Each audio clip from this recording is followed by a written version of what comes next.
One dead pedophile, one ex-MI6 agent, one massive conspiracy theory, zero proof. February 2026. 3 million pages of Epstein files hit the internet, and within 72 hours, the wildest theory yet started spreading. Jeffrey Epstein, sex trafficker, billionaire, dead guy, was secretly working for Russian intelligence for decades, since the 1970s, running the Kremlin's honey trap operation against Western elites. And my understanding from my American sources is that as early as the 1970s, Epstein was effectively involved with Russian organized crime in Brighton Beach in New York, and through them with the Russian mission in New York. Poland launched an investigation. Britain's tabloids went crazy. An ex-spy who brought you the P-tape dossier says Epstein was a KGB recruit. And suddenly everyone from Bill Gates to Donald Trump might have been compromised by Moscow through a dead pedophile whose money nobody could ever explain. A growing number of commentators and experts assume that it is highly probable that this pedophilia scandal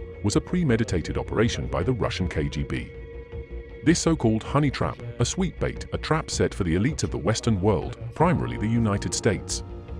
Together with the Minister of Justice, the Prosecutor General, and the Minister coordinating special services, we have decided to establish an analytical team and perhaps launch an investigation if the analyses confirm our concerns regarding the pedophilia scandal in the United States. It is possible. Putin's name appears over 1,000 times in the files. Russia mentioned more than 5,000. Emails about meetings, phone calls about visits, women from Novosibirsk, connections to an FSB Academy graduate, sanctioned Russian banks. The receipts exist. The Kremlin's response? I would like to joke about this, but let's not waste our time. Which is exactly what a guilty person would say, and also exactly what an innocent person would say. Which is the problem. Today, we're separating myth from facts. What the files actually show, what Christopher Steele claims without evidence, what makes sense, what's pure speculation, what reckless journalism, and what's genuinely suspicious. Because this isn't about whether you believe Russia interferes in Western politics. This is about whether Jeffrey Epstein was their guy.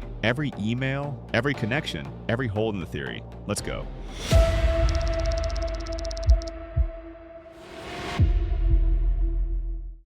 Christopher Steele, former MI6 Russia desk chief, 22 years in British intelligence, 4 years undercover in Moscow, the guy who would know, and the guy making the biggest claims.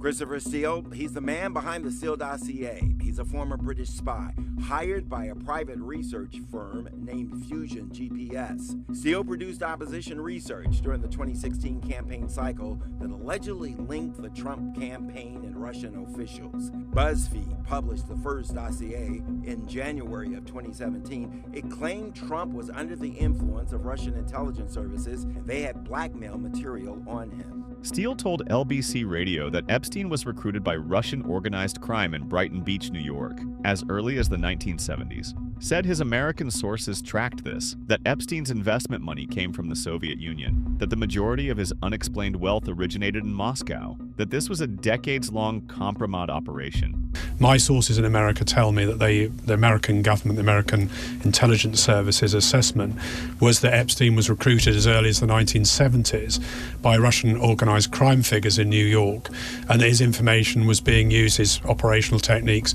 were being used from that point onwards. 1970s. That's 50 years ago. Epstein would have been in his 20s, working at Bear Stearns, years before he became a billionaire, years before anyone knew his name, and according to Steele, already recruited by Russian mob bosses connected to Soviet intelligence. So Jeffrey Epstein was a math teacher at the Dalton School in New York. Before he got a college degree, he was hired by a guy called Donald Barr, who was the headmaster of Dalton, whose son, amazingly, later became Attorney General of the United States twice.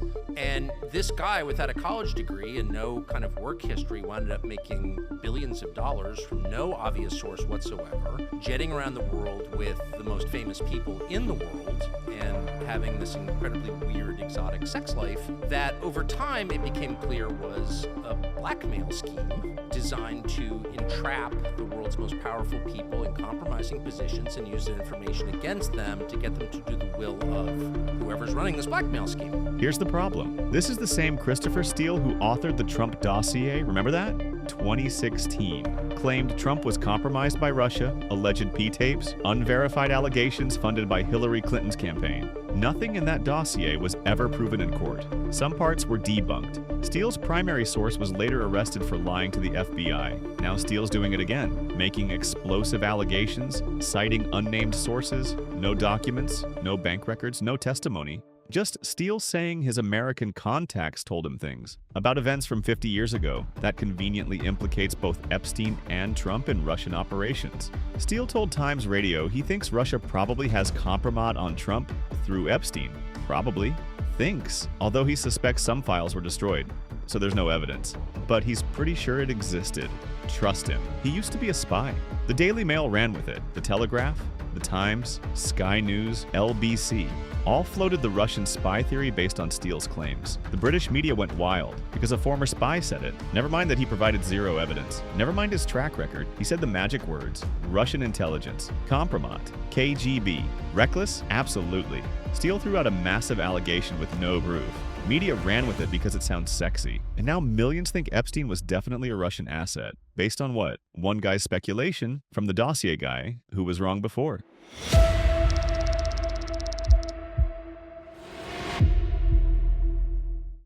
January 30th, 2026. The DOJ released over 3 million pages of Epstein documents, required by the Epstein Files Transparency Act. Every email, every photo, every connection, all public. So what's actually in there about Russia? Russia appears 5,553 times. Putin's name over 1,000 times. Moscow mentioned 9,629 times. Sounds damning, until you realize most of those are news articles forwarded to Epstein's inbox. Email forwards don't make you a spy. September 2011, email to Epstein from someone named Igor. Epstein told him he had an appointment with Putin on September 16th. Igor booked a ticket to Russia to arrive before Epstein. Security in Sochi is arranged. A series of emails released this week showed Jeffrey Epstein, the disgraced financier and convicted sex offender, claimed he could provide the Kremlin with valuable insight into then-President Donald Trump ahead of his controversial summit with Vladimir Putin in Helsinki. July 2015, Epstein emails Norwegian politician Thorbjørn Jagland, says he still wants to meet Putin. Talk economy, would really appreciate assistance. May 2013, Epstein writes to former Israeli PM Ehud Barak, says Jagland is meeting Putin in Sochi, asks if Epstein should make himself available to explain how Russia can structure deals to encourage Western investment. June 24th, 2018. Epstein emails Jagland again, says he thinks Jagland should suggest to Putin that Foreign Minister Lavrov could get insight by talking to Epstein. That UN ambassador Vitaly Churkin used to talk to him but died. Jagland responds he'll suggest it to Lavrov's assistant. This reads like desperate networking, not covert intelligence work. Spies don't email politicians using their real names asking for introductions to foreign ministers. This is a guy trying to seem important, offering himself as a back channel. Classic Epstein behavior. Inflate your importance, drop names, claim access.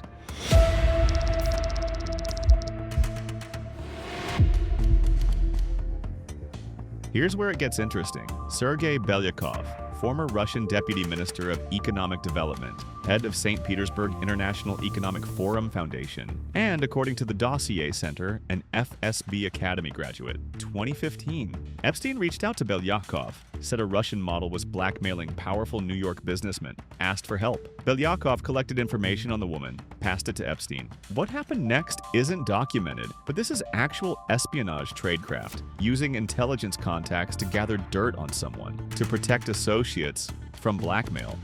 Today's news is seriously shocking, as newly released U.S. Department of Justice documents reveal that Jeffrey Epstein once asked for help from a former Russian official linked to FSB, Russia's intelligence service. According to the files, Epstein believed a woman was trying to blackmail his business associates. That same year, Epstein helped arrange meetings between Belyakov and PayPal co-founder Peter Thiel, and between Belyakov and Commerce Secretary Penny Pritzker. Belyakov told Epstein the meetings were very helpful, said he was surprised that Thiel had so much information about the Russian economy.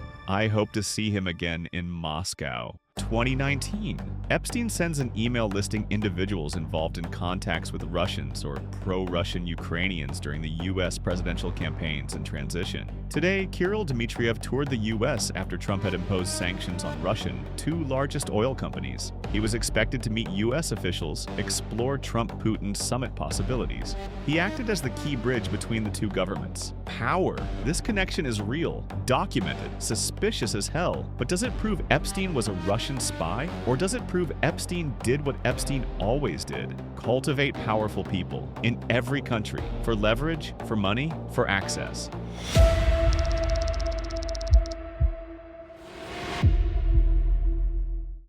Novosibirsk, Russia's third largest city, appears 307 times in the files. Omsk, Samara, other Russian cities, dozens of references, young women, photos, resumes, modeling competitions, trips arranged. One email says someone's in touch with a girl from Novosibirsk Epstein met before. She can help organize a perfect trip there, spring or summer. Should be sending pictures soon. Another message shows Epstein texting a young woman from Omsk, asking her to send sexy photos. Resume from a Samara woman who competed in modeling contests. Message about a 21-year-old from Samara described as a nice girl while in detention. That's reckless. This isn't espionage. This is sex trafficking with a Russian supply chain. Epstein wasn't recruiting these women to gather intelligence. He was trafficking them, some for himself, some to provide to powerful men. That's his operation. That's what he did. In Russia, in Eastern Europe, in America, everywhere. What sort of men were you being trafficked to? I was trafficked to a lot of types of different men. I was trafficked to other billionaires. I was trafficked to politicians, professors, even royalty. So the circles that Jeffrey Epstein ran in weren't your typical setting of human trafficking, and it was the elite of the world. It was the people who run the world. It was the most powerful people in the world. August 2010. The email shows Epstein offering to introduce a 26-year-old Russian woman named Irina to an account named The Duke. That's Prince Andrew. This was after Epstein served 13 months for soliciting prostitution from a minor. Fresh out of his bullshit work release jail sentence, and immediately back to offering Russian women to British royalty. Maria Drakova, Russian PR manager, former press secretary for Kremlin-backed youth group, the one who kissed Putin at a forum, appears 1,627 times in files. Helped Epstein with media contacts, coordinated promotion. Weeks before Epstein's arrest in 2019, he texted her asking for nudes. She said she'd send them next time. This proves Epstein had Russian contacts. Lots of them. Young women, PR people, officials. But Russian contacts don't make you a Russian spy. They make you a guy with Russian contacts who happen to be a pedophile with an appetite for Eastern European trafficking victims.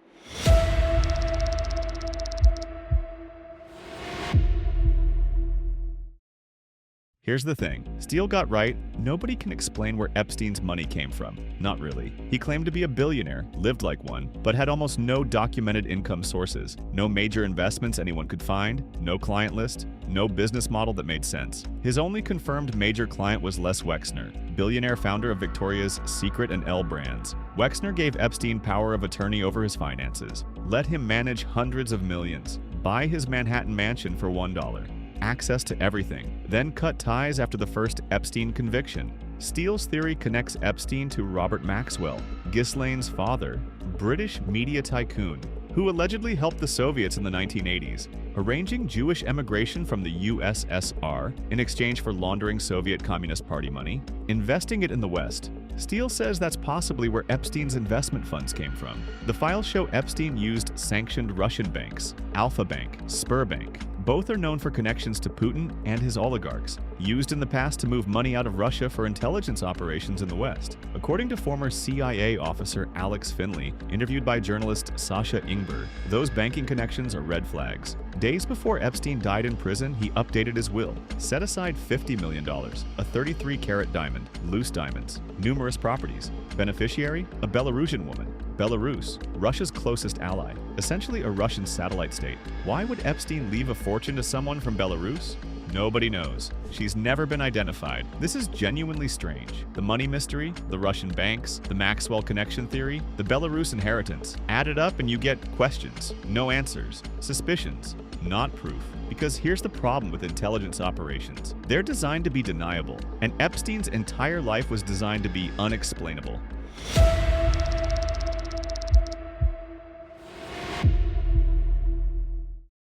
The Kremlin's response was exactly what you'd expect. Dmitry Peskov told Reuters not to waste time on such versions, laughed it off, said it's not serious, which proves nothing, because Russia would say that whether it's true or false. Russian state media loved the files. Rossiya 24 aired a 10-minute segment named Bill Gates. Elon Musk claimed Zelensky could be involved in human trafficking based on the files, omitted every mention of Putin or Russian figures, used it to attack Ukraine and the West. Classic Russian propaganda playbook. Take your scandal, flip it, make it ours. Intelligence analysts cautioned that contacts with FSB-trained people aren't proof of recruitment, that Russia would use covert fronts, not openly sponsored trips. Epstein's documented sleaze and transactional behavior explain many ties without invoking spycraft. Think about it. If Epstein was a Russian spy since the 1970s, why did he get convicted in Florida in 2008? Why didn't Russia protect him? Why did American prosecutors go after him? If U.S. intelligence knew he was a Russian operation, why let it run for decades? Why let him traffic American girls to gather compromat for Moscow? The simpler explanation isn't conspiracy, it's corruption. Epstein wasn't working for Russia. He was working for himself, cultivating powerful people everywhere. Russia, Israel, America, Britain, anywhere money and influence lived. His operation wasn't gathering intelligence for Moscow. It was gathering leverage for Epstein, blackmail material he could use against anyone, for anything. Intelligence agencies recruit access agents, people who don't have secrets but have access to people who do. Businessmen make excellent candidates. They have funding, mobility, credible cover stories. They can be useful without ever being formally recruited, without ever knowing they're being used. Maybe Epstein was that, an access agent, useful to Russia, useful to Israel, useful to whoever needed access to Western elites, not a controlled spy, just a corrupt facilitator whose interests happened to align with multiple intelligence services, who played everyone for his own benefit.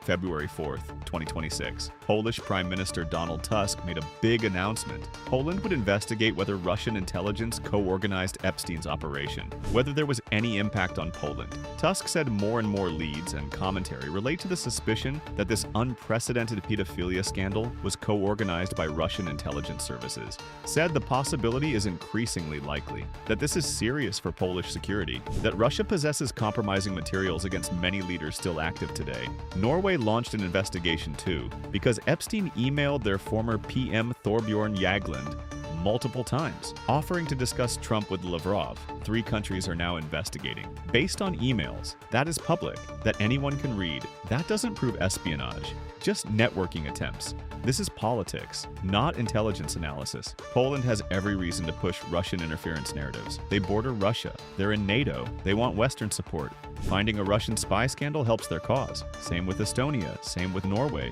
These investigations might find something, or they might find that a dead pedophile once emailed their politicians, which isn't espionage, it's outlook.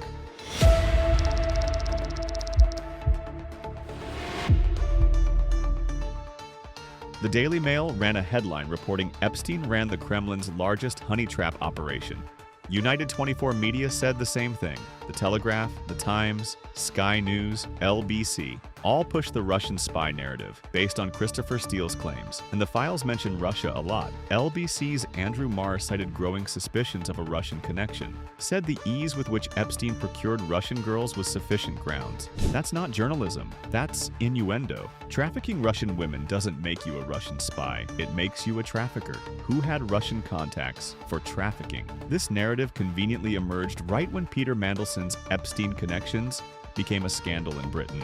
Mandelson photographed at Epstein's Paris apartment in his underwear. $75,000 paid into accounts linked to him. Criminal investigation launched. His peerage gone. 3 million pages of files. 5,500 references to Russia. Over 1,000 mentions of Putin.